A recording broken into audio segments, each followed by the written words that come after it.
the next news, unfortunate news in my case, in that one of my favourite bands of the last few years, Milk Teeth, split up yesterday.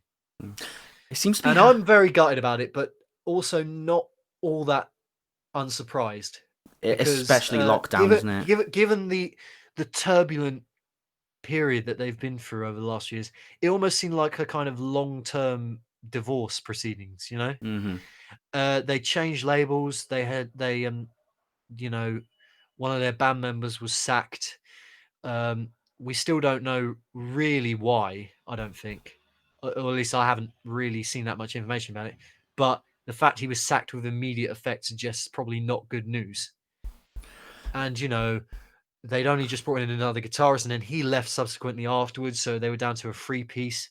And then their drummer left, and they had to bring in a new drummer and a new guitar player to fill in. So it was just Becky, the front woman of the band, left. Yeah, at that point, And you've just they managed to get another album out of it. They had their first long, they had their first LP, Child, which is a fantastic album. And then they released two EPs in the summer of 2018, which were both terrific EPs. It might have been 2017, but they finally got an album out of it, and they were just about to tour in it when the whole COVID situation hit, mm, and they never actually got to tour it, which I was really sad about. And Becky, over the years, she's been struggling a fair bit in terms of she's missed a few dates on tours and things, and people have had to fill in. Um, and I really feel gutted for her because she is the biggest sweetheart in the world. I met her a few times. I met her just after the first gig. I saw him at the Horn in St Albans, and even though I was a sweaty mess, I was completely, unkempt, unshaven. I was just dying because it was so hot in there. She still found the time to have a chat with me afterwards. Yeah, I got a picture of her. mm, She's a good egg, sounds and like it. I Yeah, hope she stays in music. yeah. It's like, I mean, I can't really say much for Milk Teeth because I didn't follow them as well as you did.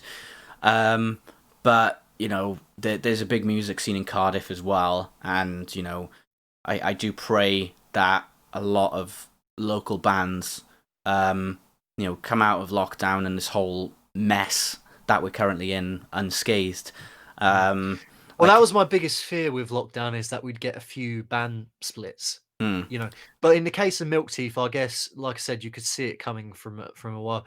They did put on one of the best download sets I've ever seen, and I've seen a lot of bands that download over the years. mm, But Avalanche Stage 2018, sort of midway through the day, just after my boy's puppy yeah. performed, and the tent was packed that day. I mean, the first time I saw him in 2016, the tent, they played the Dogtooth, and you couldn't get in. Oh, It was so packed. Dogtooth annoyed me so much. Like, especially when the Darkness were playing in there. Like, it was just so bad. Although even like the Avalanche, no, was it Dogtooth last year with Whitechapel? That It was was the Who. manic. It was the Who last year at Download. The The Who. Mongolian, no, not the Oh, Who, WHO, oh, the yeah, Mongolian yeah. folk I always metal get band, the confused by Who, that. uh, who, uh, who HU, isn't it? Dan, yeah, who Dan, our mate Dan, Hmm. attempted to see, because he loves power metal, he loves folk metal, all that weird, obscure metal, and just even though they only had two singles out at that point, the Who, last year, Hmm. couldn't get in the tent at all. It was just totally so. By the logic of, if you pack out a tent at Dogtooth, big things are going to happen. Yeah. Then Milk Teeth were definitely set to be up there. Hmm. And I remember That's Not Metal promoted a tour with them and Creeper and Puppy all together. And, it felt like big things were happening for them. And then just post download, the whole incident with their guitar player happened. Like, And yeah. it's almost as if the momentum kind of just stopped them dead in their tracks, which I was really sad about. Yeah, like I from my own experience, like I haven't like the only band experience I've really had after many people see my vocal cover say, "Oh, why aren't you in a band?" blah blah blah. I'm like, well, beats me, but Well, when I it's probably was, It's But probably hang the on. industry, you know, it's just the industry. I mean, No, I mean, King Canutting Hell in our chat has just said he remembers a few years back on Becky's Twitter from Milk Teeth. She says about having to work a cleaning job and this whilst being in Milk Teeth. And okay. it's like with talent like hers, the industry can be brutal. And I agree with that. Yeah, you Yeah. know, just to make ends meet in this industry, it's not an easy thing at all. You Well, know, I mean, what I was trying.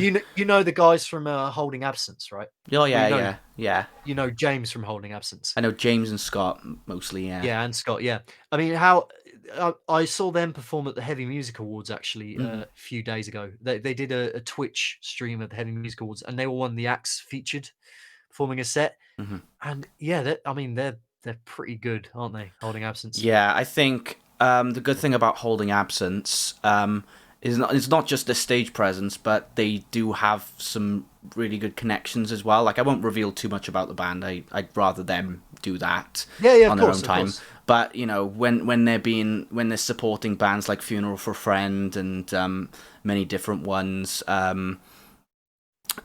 you know they have those good connections, so you know it's good that they're able to survive that way.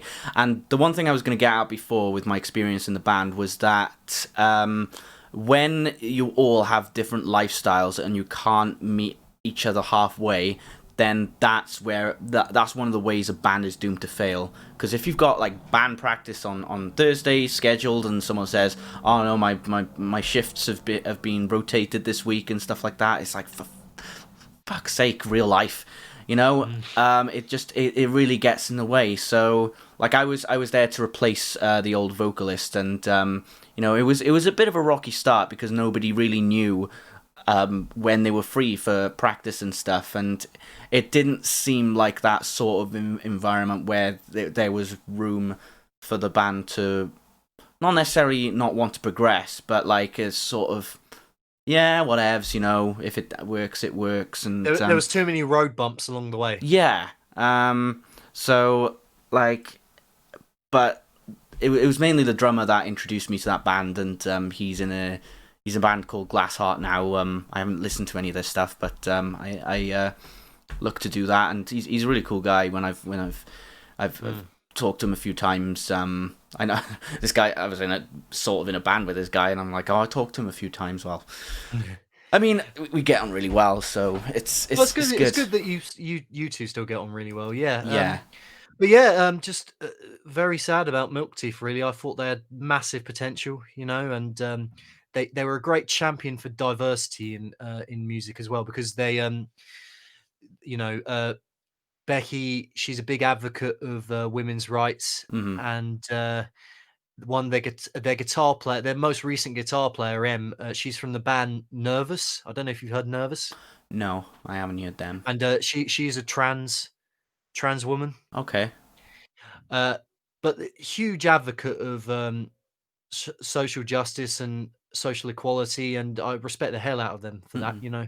Yeah. And it's just a real shame, really. You know, it feels like a bit of a body blow, really. You know, but if you love 90s tinged alternative rock slash grunge, you know, if you're a fan of bands like L7, for example, Okay. Yeah. uh, or Hole, you know, Courtney Love's band, Hmm. then I'd highly recommend Milk Teeth. They were a fantastic group, and I'm going to miss them very much.